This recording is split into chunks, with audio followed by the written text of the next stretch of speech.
Good morning, kids, parents, chess teachers. Today, my guest is Vincent Yu.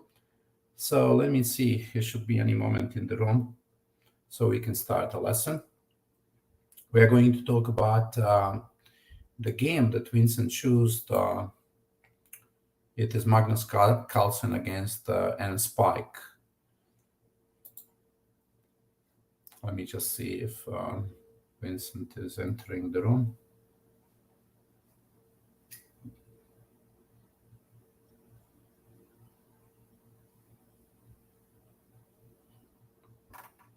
Well, he's still not here.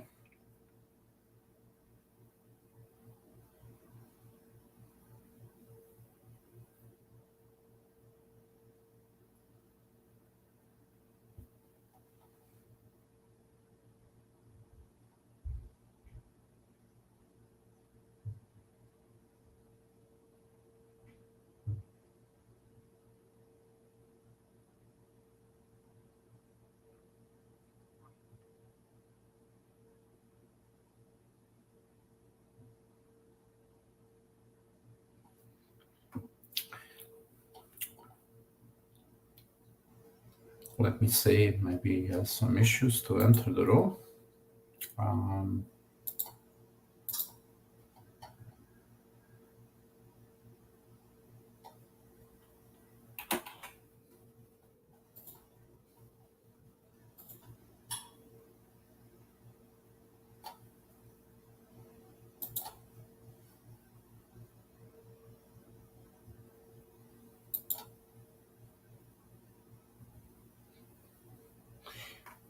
Okay, why don't we, maybe I can start with the game, and if Vincent joined us, then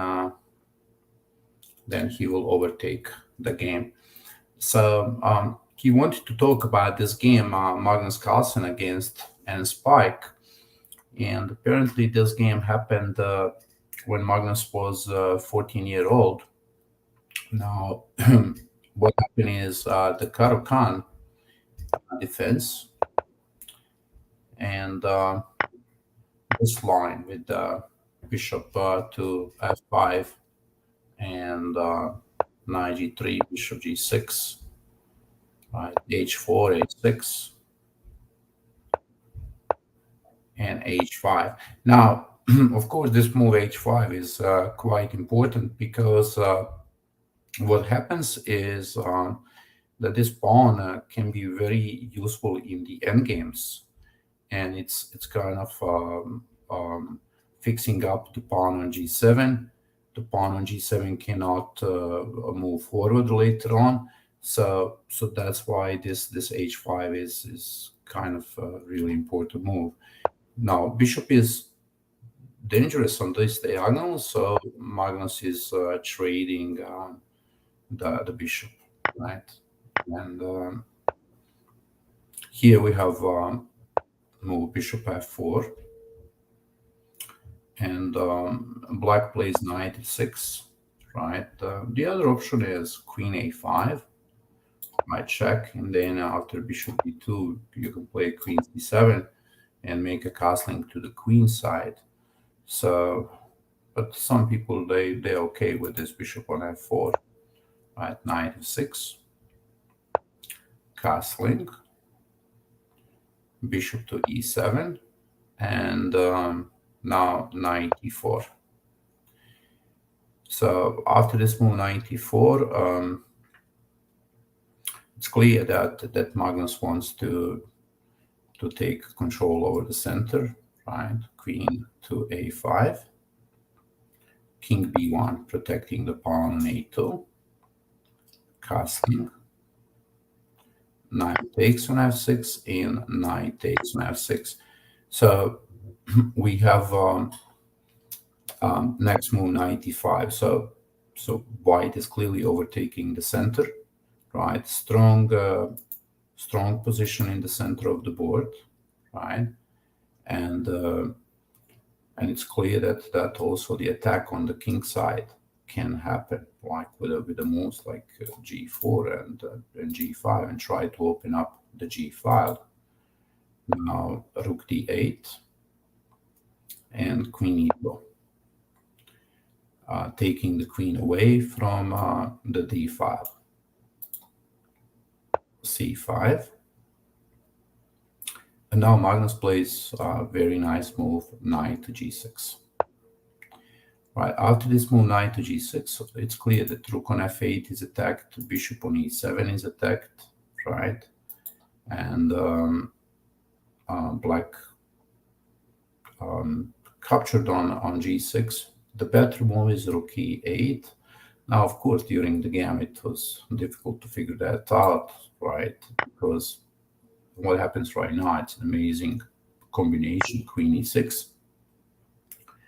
And pawn takes on g6.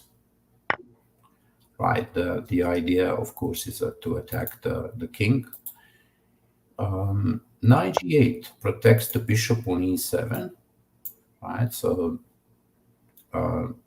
but now a fantastic move that Magnus is playing. He's taking on h6, and the king is really completely open at this moment.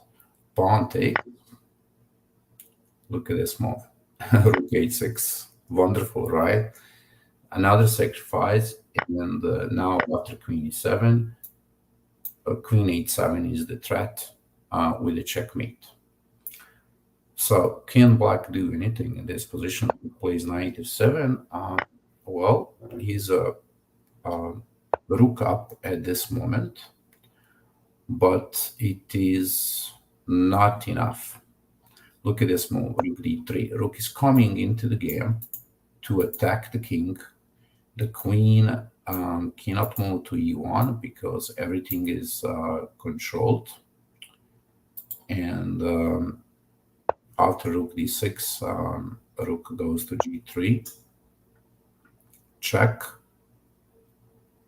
Rook goes to g6, and queen e5, check. Right, so now the king is really in trouble here. Look at this check, and finally checkmate.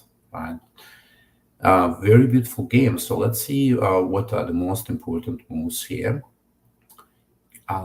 Definitely, we have to look at this move, knight g6, and yeah, it's clear that yeah, the combination is very powerful, right? This move, bishop h6, that's the move that we would have to remember. And rook h6, of course, opening up the king completely. Now, when you sacrifice the bishop and rook like this, of course, you have to calculate, right? To see a little bit, couple of moves ahead, because you cannot just give the pieces for free. And here, after rook d3, it's clear that you are playing rook g3 check, right? So this calculation was important, that you can see that there is no queen e1, right? That's what matters here. And check, queen f5, and queen d7, and white is winning. Yeah, if you like the opening, right? If you like those moves, like against the Khan, like knight c3.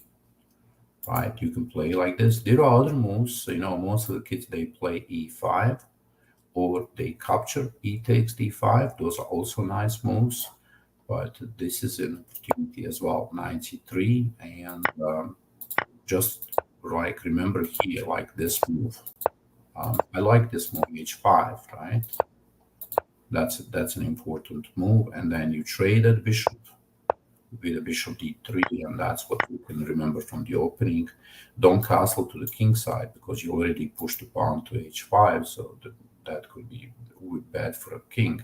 But if you castle to the queen side, you are going to be okay in this position. Okay, this was the lesson for today. I'm sorry, I don't know what happened to Vincent today, why he didn't enter the room. I know that he's in a Foxwood on the chess tournament, so I'll see you after the lesson. Okay, I hope you enjoyed this lecture, and see you next time. Bye-bye.